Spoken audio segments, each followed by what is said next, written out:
Avant que vous puissiez donner des chocs à une autre personne, là, ils vont vous faire vibrer en maudit. En attendant, vous pouvez en créer des chocs à une autre personne. Mais ce ne sera pas les mêmes chocs que vous créeriez si vous étiez vous-même dans votre propre énergie pour vous pourriez la contrôler. Parce que le choc que vous créez à une personne, c'est plutôt un choc de réaction. Parce que là, vous laissez passer un petit peu plus d'énergie, vous êtes moins gêné qu'avant, vous êtes moins insécure qu'avant. Fait que là, vous canalisez. Puis le pire, c'est que vous rationalisez ça, vous autres. T'en as un crise de choc, hein? Tu vas donner un autre.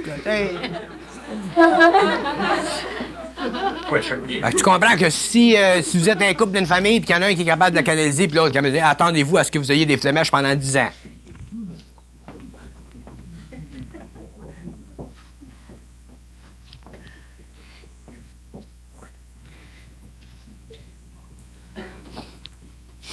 Quand tu crées absolument pour être capable de t'en libérer.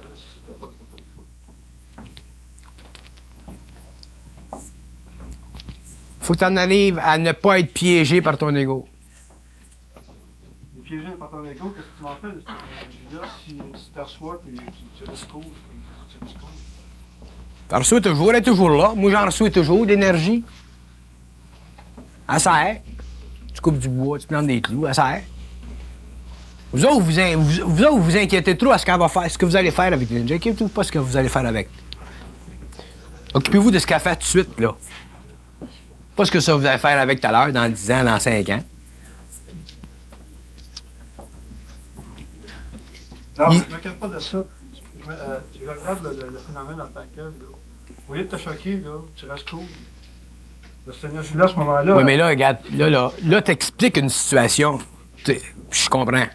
Mais ce que j'essaie de vous dire, c'est qu'aujourd'hui, vous ne pouvez pas être autrement que vous êtes. Ça dépend de vos tempéraments, là. Mais il y en a, là, l'énergie leur passe dans le corps, là. Puis comment je gueulerais, puis je dirais, il faut que tu en arrives à maîtriser ça, cette affaire-là. Ils sont pas capables. Moi, je vous parle pour demain, je vous dis un jour, demain, vous allez être obligé parce que vous allez trop... Votre sensibilité va être tellement grande que... Il y a un temps, tu peux plus souffrir de cette énergie-là. Tu viens, là, t'es détestes, tu veux plus rien savoir des autres. T'sais. Quand t'es rendu à ce point-là, là t'as contrôle cette énergie-là. C'est ça qu'ils veulent, qu'on la contrôle, parce que c'est dans ce temps-là qu'elle descend ici, sur la Terre.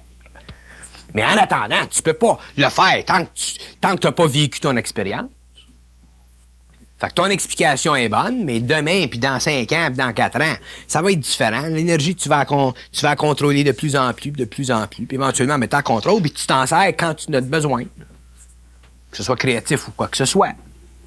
Là, quand tu as réussi à contrôler cette énergie-là, l'émotion. Non. Mais c'est pour ça que vous n'êtes pas capable de la contrôler, parce que vous avez de l'émotivité. C'est votre émotivité qui vous empêche de contrôler votre énergie. Ça, c'est encore l'insécurité, ça fait mal. C'est toujours lié à l'insécurité. De l'ego, c'est de l'insécurité. Ça fait tout le temps notre affaire, là. Ça peut faire notre affaire, oui. Oui, seulement ça peut causer bien des dommages dans nos relations avec les hommes. Surtout dans un mariage, dans une union quelconque. Il y en a qui s'aimaient avant que je les rencontre, ils s'aimaient comme des tourtereaux, puis à cette heure, c'est comme 2 tigres en cage.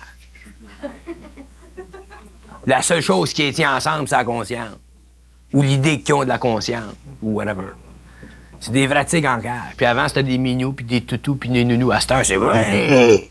Hey.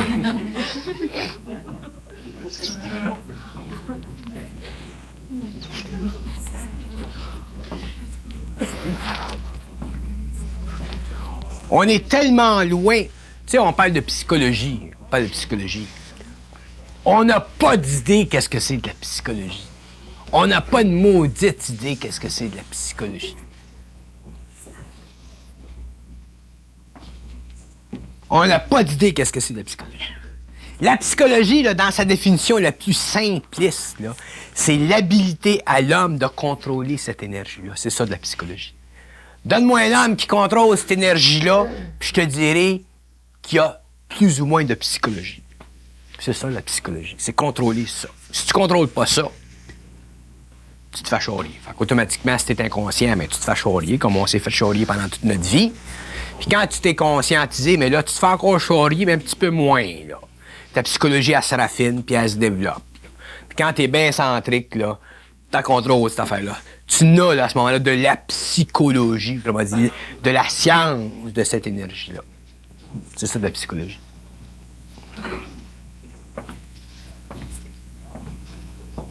Là, quand tu as de la psychologie, les portes du monde s'ouvrent à toi.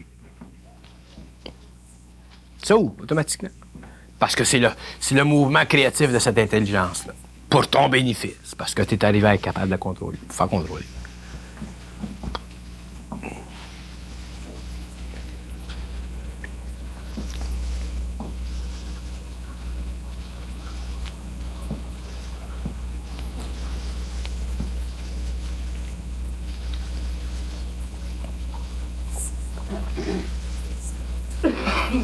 On en parle. On parle de l'importance de ci, puis de l'importance de ci, puis de l'importance de ça. Mais c'est dans notre expérience qu'on le réalise. Dans le fond, tu me dis que quand l'énergie se passe, elle a un but précis dans la matière, dans l'art ou dans ce que tu... Elle a toujours un but précis. Seulement, éventuellement, tu sais, il y a toujours une différence entre votre façon d'expliquer, vous autres, quelque chose, puis la mienne. Vous autres, quand vous expliquez quelque chose, vous regardez quelque chose. Moi, quand j'explique quelque chose, je vois quelque chose.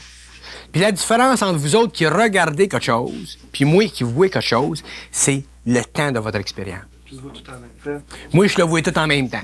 Tandis que vous autres, vous le voyez là. Tandis que moi, je le vois tout en même temps. Puis la différence, c'est le temps.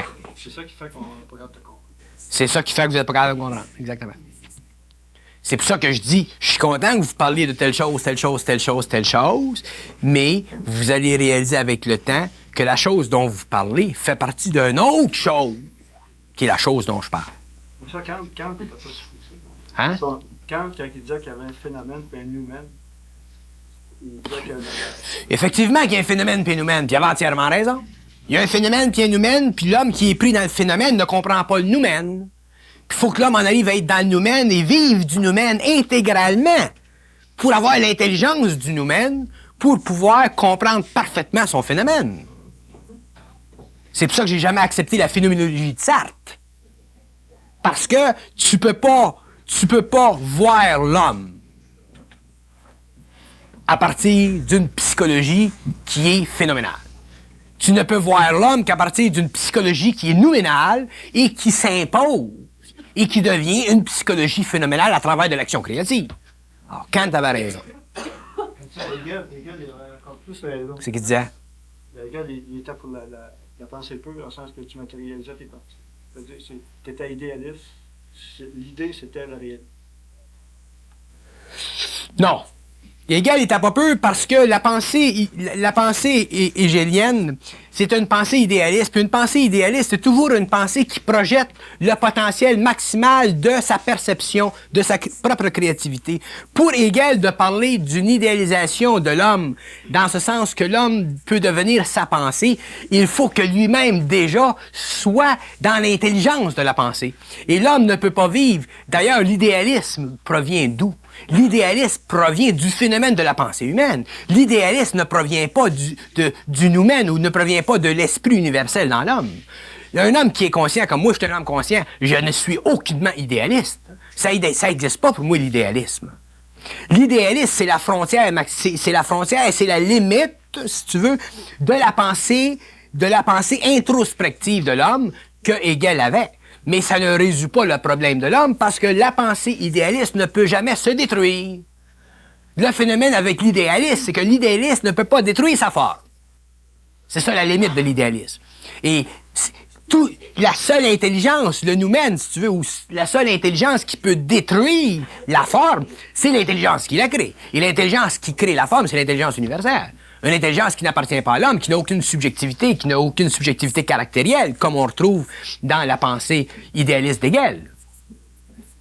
Ah, les idéalistes ne sont pas capables de détruire leur forme, c'est pour ça d'ailleurs qu'ils sont prisonniers de leur idéalisme. C'est ça qui fait la fondation de la philosophie, et c'est pour ça qu'éventuellement, la philosophie idéaliste, au fur et à mesure que le temps avance, elle est changée pour une autre. Et il y a toujours un mouvement de haut en bas. Tu pars de l'idéaliste, tu descends vers le pragmatisme, tu remontes encore vers l'idéaliste, suivant les mouvements d'âme de la culture.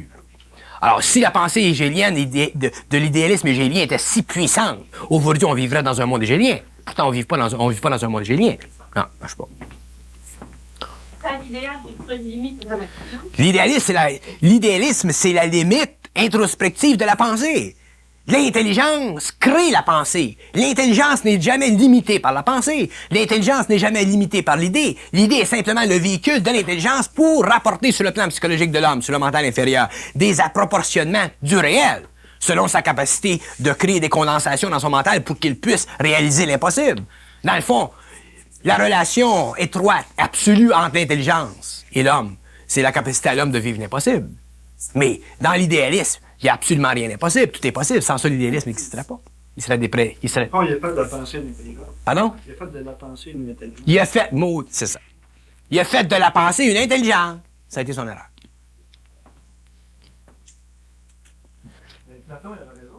Quand il disait que les ombres, puis la lumière est en arrière qui reflétait les autres. Oui, parce que Platon appartenait à une école ésotérique. Alors, la pensée platonique était totalement haute. Seulement, Platon n'a jamais été compris au 20e siècle. Accepté par les ésotéristes. On a parlé de Platon en bien parce que Platon était déjà en relation avec, si tu considères la superimposition de la pensée platonique sur la pensée kantienne ou sur la pensée du 19e siècle, automatiquement, la pensée platonique était suffisamment haute parce que c'était une pensée des sphères. Mais Platon faisait partie d'une école totalement différente. Il faisait partie des initiés, Platon. Fait que... L'intelligence a le pouvoir sur tout. L'intelligence a le pouvoir sur la matière, elle a le pouvoir sur la pensée, elle a le pouvoir sur la formation des champs de force qui créent la pensée, elle a le pouvoir sur les émotions. L'intelligence, c'est la vie. On a divisé l'intelligence. On n'a pas compris l'intelligence. L'intelligence, c'est la vie. C'est la vie, l'intelligence. Puis l'homme comprendra un jour que l'intelligence est derrière la lumière, que la lumière ne fait même pas partie de l'intelligence. Que la lumière est simplement une manifestation de l'intelligence pour empêcher des entités d'avoir accès à des plans trop subtils de l'éther. C'est ça qu'on appelle le monde astral. C'est là que les maîtres se voient dans la limite de leur possibilité évolutive. Mais l'éther, c'est pas comme un support de l'esprit. L'éther, sais-tu qu'est-ce que c'est? L'éther, c'est l'espace de l'esprit. C'est ça, l'éther. C'est l'espace de l'esprit. C'est pas un support? Pas le support, l'espace de l'esprit. C'est son champ d'action. C'est son champ d'action. Pas support. T'enlèves l'éther, Tu peux pas enlever l'éther parce que l'éther, c'est vide. C'est pas le support de l'esprit. C'est l'espace de l'esprit. C'est son champ d'action. C'est pour ça que les mystiques ont jamais compris qu'est-ce que c'est l'éther. Tu peux pas comprendre qu'est-ce que c'est l'éther. C'est impossible de comprendre qu'est-ce que c'est l'éther parce que tu peux pas définir qu'est-ce que c'est l'éther. Pour savoir qu'est-ce que c'est l'éther, il faut que tu le vives. Tu peux pas le définir.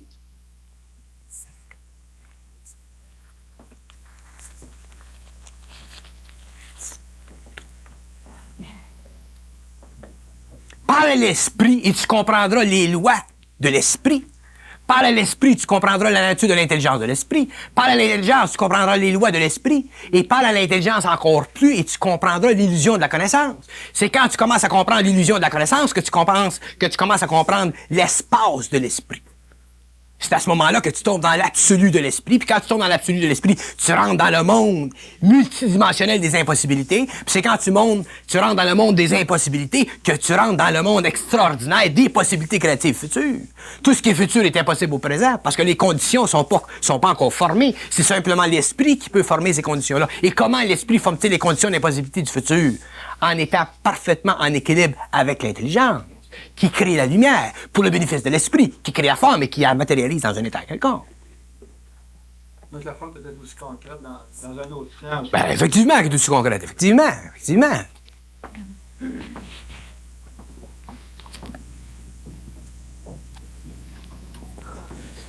Moi, si je te disais, mon pauvre... comment ça s'appelle?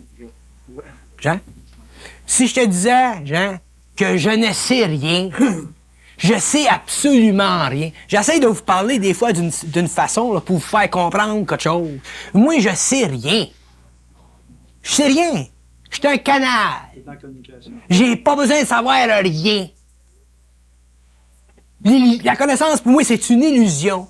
Puis n'importe quelle forme qui vient vers moi de la connaissance, je la détruis au fur et à mesure que j'avance, puis j'avance, puis j'avance, puis j'avance. Parce que je sais rien.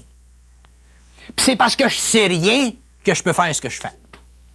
Si je savais quelque chose, je vous imposerais automatiquement une limite. Il est là le pouvoir de l'intelligence supplémentaire. C'est parce que je sais rien. Tu deviendrais une intelligence. Je deviendrai quoi? Une intelligence. Je deviendrai de l'intelligence. De l'intelligence. Ouais. Pas une intelligence. Je suis l'intelligence, mais je ne suis pas de l'intelligence. Autour d'ailleurs, tout rien à connaître, Hein? autour rien, en arriver à rien se rappeler. Mais c'est sûr que t'as pas de mémoire. Donc, tu n'as aucune origine. Faut que t'aies aucune quoi? Tu n'as aucune origine. Ben, t'as aucune origine. Effectivement, t'as aucune origine. Parce que tu n'as pas de fin. Parce que t'as pas de fin. Mais ça s'applique pas à ta personnalité. Ça t'applique à ton esprit. Puis à part ça, les lois de l'esprit, on ne connaît pas encore. Ça peut être expliqué. J'ai pas eu le temps de parler. Je commence.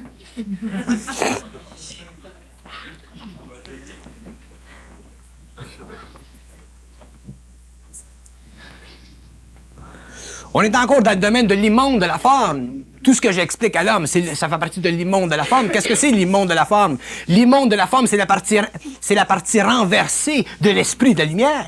On vit dans l'esprit renversé de la lumière. Quand on vivra dans l'esprit positif, créatif de la lumière, on ne sera plus dans l'immonde de la forme, on sera dans le monde de la forme. Et le monde de la forme, c'est le mental supérieur. Pourquoi est-ce qu'on a si peur de la mort? Parce qu'on est dans l'immonde de la forme. Parce qu'on a peur que l'immonde de la forme qui coïncide avec nos appétits les plus bas, les plus matériels, les plus denses, ait une continuité dans l'esprit de notre conscience. Lorsqu'en fait, on n'a pas besoin de ça pantoute. C'est une illusion du fait qu'on est dans l'immonde de la forme qui nous lie à la forme. C'est pour ça qu'on n'a pas accès à notre esprit, c'est pour ça qu'on peut pas se dédoubler, c'est pour ça qu'on peut pas aller dans le monde de la forme. Qu'on reste dans l'immonde de la forme. Et l'immonde de la forme, sur la Terre, sur notre planète aujourd'hui, il coïncide avec tout ce que l'homme sait.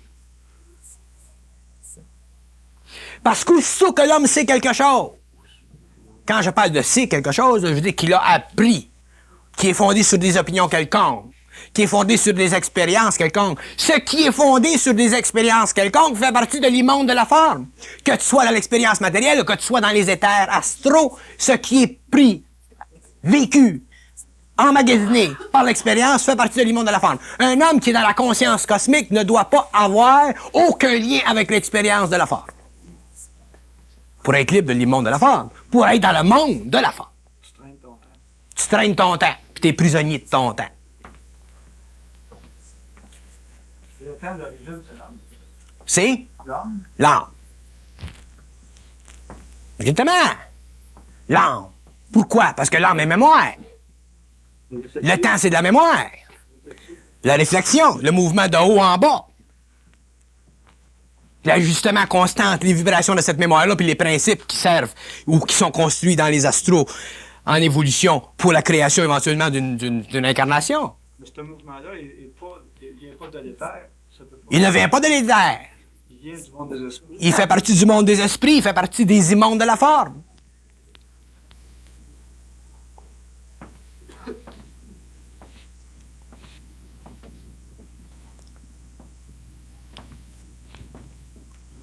Mon plus grand plaisir dans la vie, c'est de parler. Mon deuxième plus grand plaisir dans la vie, c'est de savoir que je sais rien. Mon troisième plus grand plaisir dans la vie, c'est de savoir que j'ai accès à tout ce que j'ai besoin de savoir. Mon quatrième plaisir, c'est de ne pas avoir aucun attachement à ce que je sais ou à ce que je dis. Mon cinquième, c'est d'avoir aucune mémoire de ce que je dis et de ce que j'ai su. Fait qu'automatiquement, moi, je suis bien. J'ai pas de problème. Parce que tu es dans l'espace de l'esprit. Parce que je suis dans l'espace de l'esprit. L'espace de l'esprit, et tu parlais quand même d'une certaine mémoire, des mondes, dans le sens que tu as accès au lâcher, tu as accès à ci, tu as accès à ça. En le sens que l'éther, c'est l'éther, dans le fond, qui produit, qui va créer ta forme de connaissance, de le savoir. L'éther est le support. Mais c'est ça que je te. Support. L'éther est le support. Pas pareil. C'est le support de l'esprit. L'éther est le support de l'expérience de l'esprit. Non pas pour le bénéfice de l'esprit, mais pour la manifestation de la lumière dans le monde de la forme. Ah, OK. À ce moment-là, l'esprit est libre. L'esprit est toujours libre. Il doit toujours être libre, l'esprit. Parce que l'esprit n'appartient pas à l'esprit de la lumière. L'esprit appartient au vide de l'esprit, et le vide de l'esprit, c'est l'éther. Contrôle l'éther. Qui contrôle l'éther. On ne sait pas qu'est-ce que c'est de l'esprit. Donc, la Terre est inférieure à l'esprit. L'éther, non. C'est pas que l'éther est inférieur à l'esprit, c'est que l'éther est l'espace de l'esprit. Toute réalité dans l'univers doit avoir ce qu'on appelle un espace. Un espace est une condition qui permet à une réalité de se déplacer, de se manifester. Alors, l'espace, dans sa définition la plus absolue, c'est cette catégorie de l'esprit qui permet à d'autres esprits ou à un autre niveau de l'esprit d'engendrer la puissance de la lumière pour que l'esprit, cette autre catégorie-là, puisse créer des formes nouvelles. Alors, l'espace, c'est pas une condition de vie, c'est une condition d'esprit.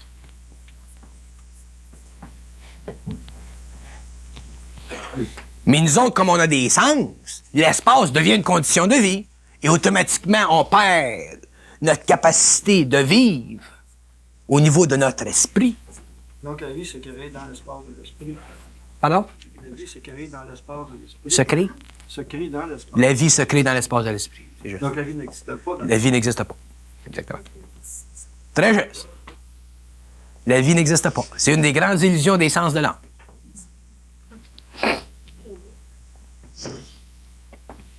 Bernard, quand tu dis que tu sais rien, en fait, un homme qui sait rien, c'est un homme qui sait tout. Mais quand il n'y a pas de mémoire, ça veut dire qu'il sait rien. Bon, regarde comment ce que t'es, toi, encore. Tu es encore au bridge. Toi, tu veux que l'homme qui sait rien sache tout. Ben, en C'est fait, pas de même que ça marche. non, mais puisqu'il n'y a pas de mémoire, il sait rien. L'homme qui n'a pas de mémoire ne sait rien. Moi, je sais rien. Savoir quelque chose, c'est subjectif. Ça fait pas partie du domaine de l'esprit. Ça fait partie du domaine de la... Ça fait partie du quoi? Ça fait partie du domaine de l'intelligence de l'esprit. Savoir quelque chose, ça fait partie du domaine de l'intelligence de l'esprit. Ça fait pas partie de l'esprit. Puis il y a une différence entre l'intelligence de l'esprit et l'esprit. Dans le fond, on est condamné à vivre. On est condamné à vivre parce qu'on n'est pas dans notre esprit. Mais tout ce qui s'est dit à soir, vu qu'il n'y a rien d'important, tu vas essayer de fusionner sans écouter ça. Ça rentre pas tout de suite, là. Ouais. T'occupes pas de ça. T'es encore plus intelligent pour l'écouter. Je vous parle pas pour que vous vous en occupiez. Je vous en parle pour changer vos vibrations. Moins fatigant pour s'en occuper. Ben, vous commencez à penser à ça, vous allez capoter. Je vous en parle pour changer vos vibrations, pour élever les vibrations de votre esprit. Qu'est-ce que c'est ma job? C'est d'élever les vibrations de votre esprit, pas pour vous donner de la connaissance, pour augmenter le champ de votre intelligence. Je m'en crisse comme dans la 40 de votre intelligence. Mais pour le gars comme lui, c'est dans son sujet, il comprend ce qu'il dit. Peut-être. Ouais. Moi, je comprends rien de ce qu'il dit. Ouais. Pour moi, c'est plus intéressant qu'à pas parler d'autre chose. De toute façon, Ouais, d'accord. Mais ça revient à la même... Ouais, d'accord. Mais ça revient à la même chose, l'énergie. Il n'y a rien là.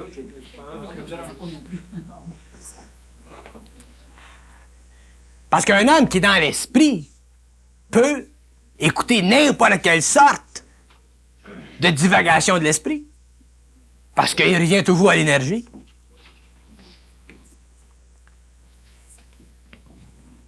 On prend un petit café, en tout cas. Je continue?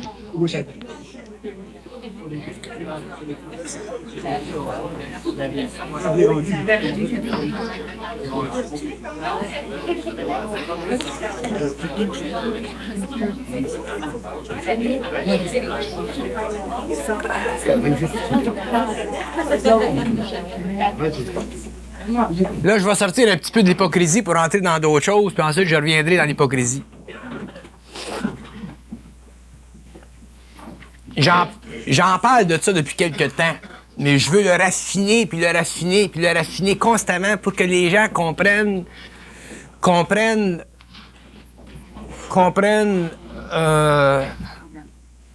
que les gens comprennent.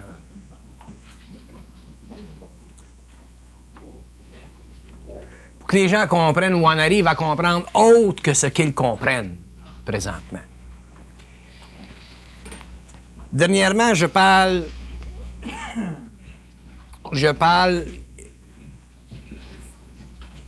et j'essaie d'expliquer que le mouvement de la descente de l'énergie supramentale sur le plan matériel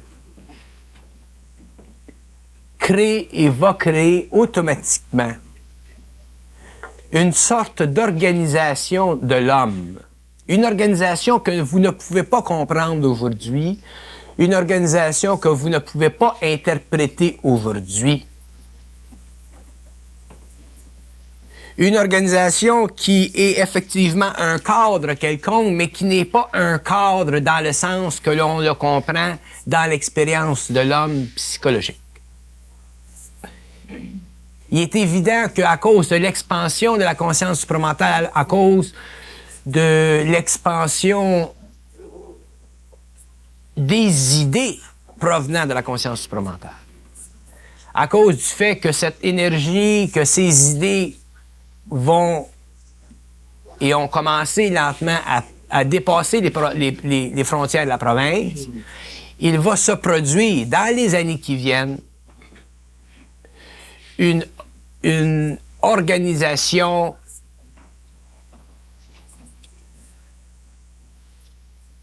des hommes qui sont dans cette conscience, mais une organisation qui ne fonctionne pas selon les lois psychologiques de l'être humain de la 5e race. Et c'est très difficile de parler de cette organisation, de cette structure, parce que ce n'est pas une organisation et ce n'est pas une structure. C'est simplement un agencement de certaines personnalités en fonction de leur taux vibratoire permettant soit la diffusion du matériel d'intelligence de la conscience supramentale ou soit l'organisation matérielle et éventuellement très occulte de ces hommes et de ces femmes pour des raisons qui sont totalement occultes et qu'on ne peut pas expliquer aujourd'hui.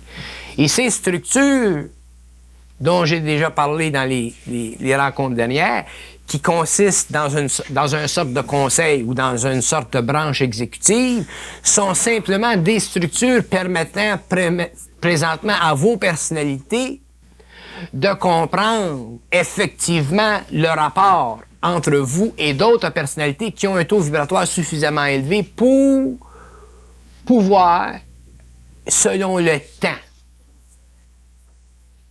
du mouvement de l'énergie, faire certaines choses, faire certains mouvements qui serviront à l'augmentation ou à la centralisation de cette énergie-là dans différents endroits, soit à province, soit à l'extérieur.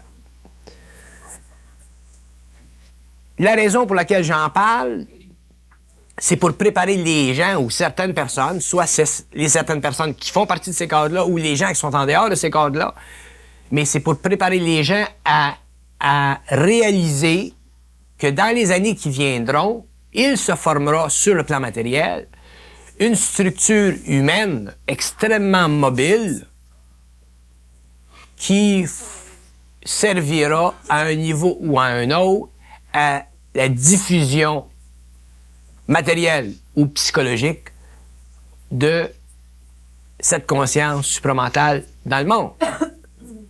Et c'est inutile pour nous présentement d'essayer de comprendre ceci parce que pour le comprendre, il faut que nous attendions les années. Et c'est seulement dans le temps que nous comprendrons qu'est-ce qu'il en est de ceci.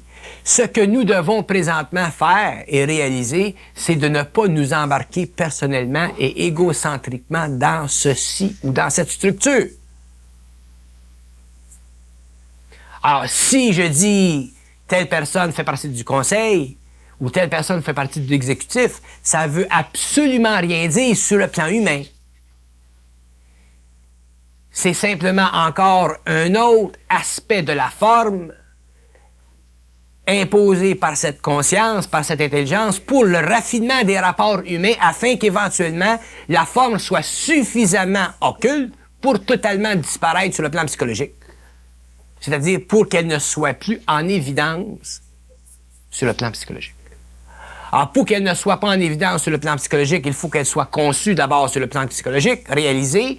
Il faut qu'elle soit aussi vécue sur le plan psychologique pour que l'ego en soit désengagé, pour qu'éventuellement elle devienne totalement occulte, c'est-à-dire totalement invisible psychologiquement.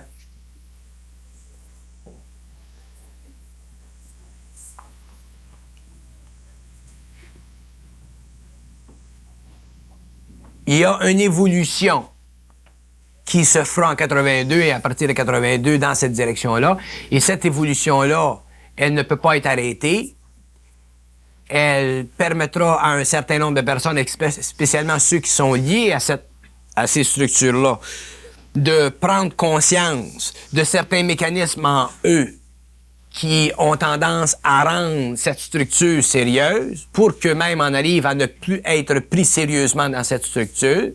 Et c'est lorsque les gens seront libérés du sérieux de la structure que la structure commencera à fonctionner d'une façon plus parfaite. Et l'ajustement vibratoire de cette structure-là se fera au cours des années, et ainsi de suite. Et elle s'accélérera lorsque le contact entre l'éther et la structure psychologique sera vécu ou reconnu dans les années qui viennent devant nous. Je ne peux pas expliquer pourquoi ceci est fait. Je peux simplement dire que ceci se fait. Et nous autres, on a simplement qu'à supporter le poids de cette structure pour qu'éventuellement, il devienne tellement léger qu'on ne le sente pas. Et il deviendra léger quand on sera plus impliqué dedans psychologiquement.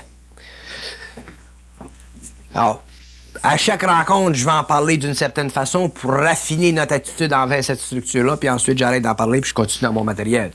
Mais ceux qui sont impliqués ou ceux qui sont liés à cette structure-là comprendront ce que je veux dire au fur et à mesure que leurs expériences dans ce mode d'expression de la conscience supramentale se fera connaître chez chacun d'eux. Bon, je continue dans le domaine de l'hypocrisie. Plus l'homme supramental se conscientise, plus son intelligence grandit et plus son intelligence vibre. C'est-à-dire que plus son système égoïque enregistre des vibrations extérieures. Et c'est l'enregistrement de plus en plus sensible de ces vibrations extérieures qui fait que l'homme supramental doit apprendre à aiguiser son sens du réel par rapport à son sens de l'irréel. Autant psychologiquement, on a tendance à aiguiser notre sens de l'irréel et de souffrir de ceci, autant lorsqu'on entre dans cette conscience supramentale, dans cette intelligence supramentale, on doit avoir tendance à se dissocier de l'aspect pénible de l'inconscience irréelle de l'homme, dont l'hypocrisie est une expression, pour en arriver à pouvoir nous dégager des aspects vibratoires qui influent sur notre conscience personnelle.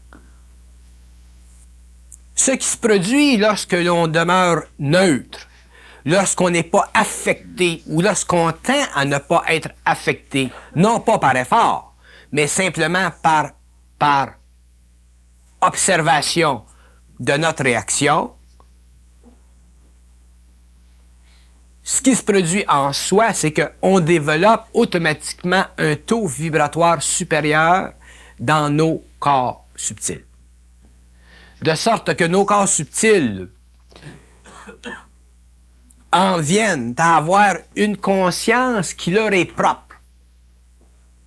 Quand je dis que le corps subtil en arrive à avoir une conscience qui lui est propre, je veux dire que le corps émotionnel développe une conscience qui lui est propre, le corps mental inférieur une conscience qui lui est propre, le corps supramental une conscience qui lui est propre et le corps vital une conscience qui lui est propre. Et lorsque les corps, les principes ont une conscience qui leur est propre, c'est-à-dire que lorsque les corps sont capables de fonctionner complètement à l'intérieur de leur propre effet au lieu de déborder leur effet sur d'autres principes, à ce moment-là, l'homme commence à se multidimensionnaliser. Pour que l'homme puisse se séparer, pour que le corps vital, le corps émotionnel, le corps mental n'ait pas cette faculté naturelle de créer une cohésion et de maintenir l'homme dans l'enveloppe matérielle, il faut que les principes puissent se disloquer, il faut que les principes puissent atteindre leur densité propre, et chaque principe a une densité propre. Le corps vital a une densité propre, le corps émotionnel a une densité propre, le corps mental a une densité propre, et le corps mental supérieur a une densité propre. Et lorsque tous ces principes-là ont leur propre densité, lorsque vient le temps pour la vibration de passer par le mental, et ensuite le mental inférieur, l'émotionnel et le vital, à ce moment-là, il est facile à l'homme de changer de plan et de se dédoubler. Mais il faut que les principes aient leur densité propre. Et à cause de notre inconscience, la densité de nos principes est extrêmement mélangée. Elle est totalement instable. Et c'est à cause de cette instabilité-là qu'on n'est pas capable de sortir de l'astral et qu'on n'est pas capable, lorsque l'on rêve, de passer à travers l'astral et de passer à un stage de dédoublement qui permet à la conscience astrale ou à la conscience du rêve de faire partie du monde de la forme. Alors, automatiquement, on est incapacité dans notre capacité créative, on est incapacité dans notre pouvoir créatif, on est incapacité dans notre liberté d'action en tant qu'homme, et notre liberté d'action, c'est cette liberté qui nous permet de sortir à volonté de notre corps matériel pour prendre conscience des mondes parallèles. Et c'est important pour l'homme supramental de prendre conscience des mondes parallèles parce que ce sont ces mondes parallèles qui sont la base même de l'existence de l'esprit de l'homme. Alors, il y a dans notre vie des expériences qui sont souvent douloureuses, qui empêchent nos principes d'atteindre le niveau de densité maximale, et l'hypocrisie, ça en est un. L'hypocrisie, c'est une attitude qui crée dans notre corps astral et dans notre corps mental inférieur une énergie, une vibration qui nous lie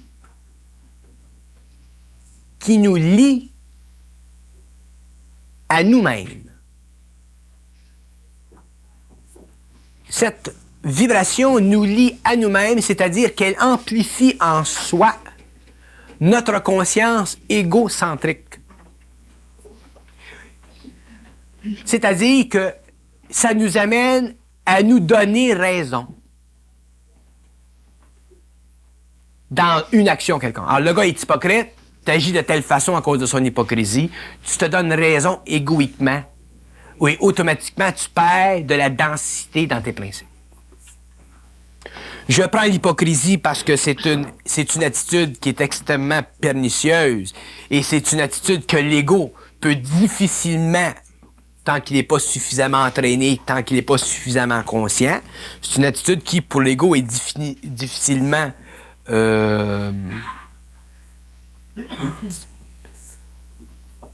rejetable. C'est difficile à l'ego de mettre ça de côté et de dire, il n'y a rien là. L'ego est automatiquement pogné dans cette vibration.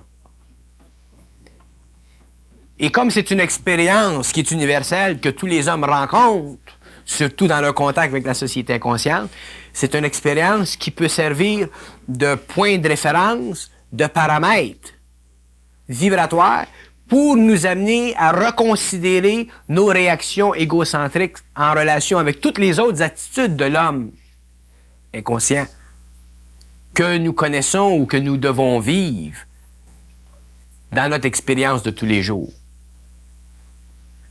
Alors, l'hypocrisie, c'est une attitude qui est très difficile à l'ego de rejeter, de voir au lieu de regarder. Et si l'homme apprend à pouvoir voir l'hypocrisie au lieu de la regarder dans les gens, il pourra se désengager de la vibration qu'elle crée dans son corps astral et dans son mental inférieur, et il pourra augmenter la densité de ses principes pour que, éventuellement, chaque principe puisse se loger dans le temps de sa vibration lorsque l'homme sera prêt à dédoubler. Parce que lorsque le dédoublement de l'homme est très différent de la conscientisation ou du retrait de sa conscience ou de son corps astral, de son corps physique. Quand l'homme se dédouble, la perfection de son dédoublement, elle est proportionnelle à la conscientisation parfaite de ses principes. Et ce qui se produit dans ce cas-là, c'est que lorsque l'homme se dédouble, son expérience est exactement la même que s'il était dans son corps physique. Et si l'expérience de dédoublement n'est pas exactement la même que s'il était dans son corps physique, automatiquement, l'homme en subirait des réactions qui pourraient affecter son esprit, qui pourraient affecter son corps vital, qui pourraient affecter son corps émotionnel ou qui pourraient même affecter son corps physique au niveau de son équilibre. Alors, le dédoublement chez l'homme demande demain que ces principes soient tellement stabilisés, tellement séparés les uns des autres, qu'ils exercent dans le dédoublement une multidimensionnalité dans laquelle chaque principe retrouve le temps de sa vibration, ce qui libère l'esprit de l'homme pour qu'il s'exécute dans le monde de la forme, mais qu'il puisse aussi retrouver à l'instant même la concordance vibratoire de tous ces autres principes lorsqu'il revient dans le corps matériel. De sorte que l'homme ne se sentira jamais déséquilibré dans l'expérience du dédoublement. Il voudra se dédoubler, il se dédoublera, et il reviendra dans son corps matériel comme si rien n'était. Il n'y aura aucun symptôme extérieur, psychologique ou physiologique qui affectera l'homme. Alors l'homme, pour se préparer à ces conditions, doit reconnaître dans l'interprétation psychologique, astrale, émotive ou mentale inférieure de ses relations avec les hommes, des aspects vibratoires qui empêchent que ces principes se disloquent pendant qu'il est dans son corps matériel. Autrement dit, qui empêche que chaque principe atteigne sa densité maximale. Chaque principe doit atteindre sa densité maximale. Alors, l'hypocrisie, c'est une expérience pour nous de chaque jour qui nous permet, lorsqu'on la vit, de mesurer jusqu'à quel point notre émotivité et notre subjectivité mentale nous fait vibrer.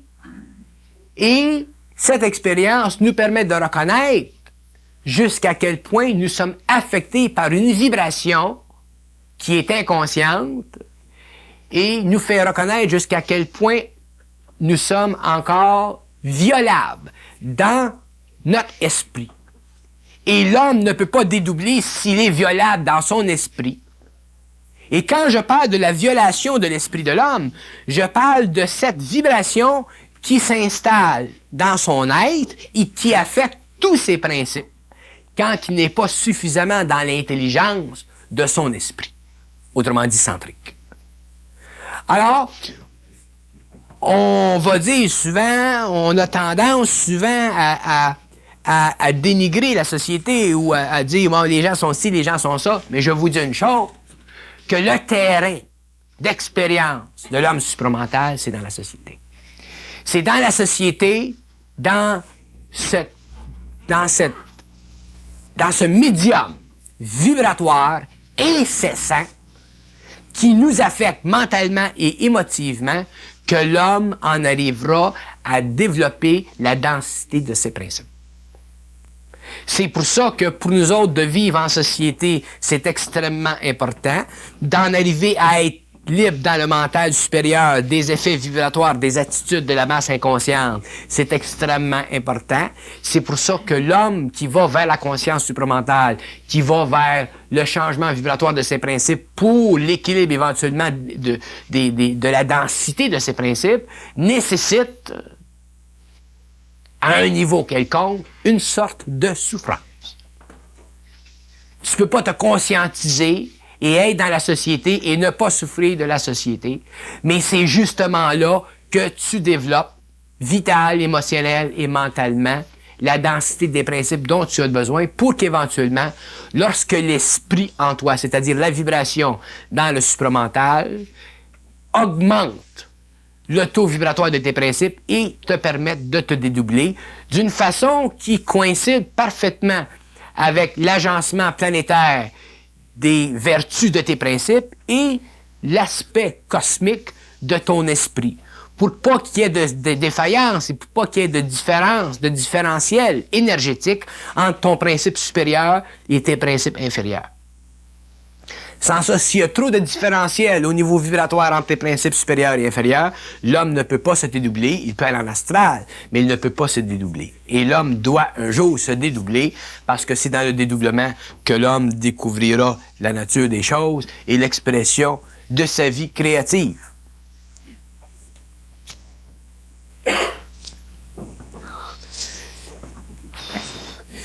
J'engage les gens à reconnaître autour d'eux,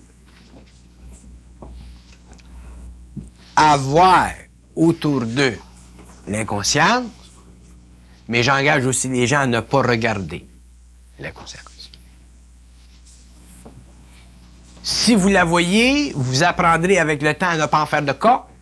Si vous la regardez, vous souffrirez constamment de ce que vous voyez.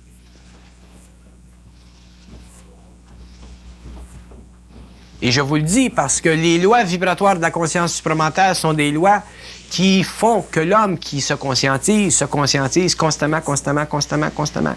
Et un jour, l'homme doit cesser de souffrir de sa conscientisation, c'est-à-dire que l'homme doit un jour être suffisamment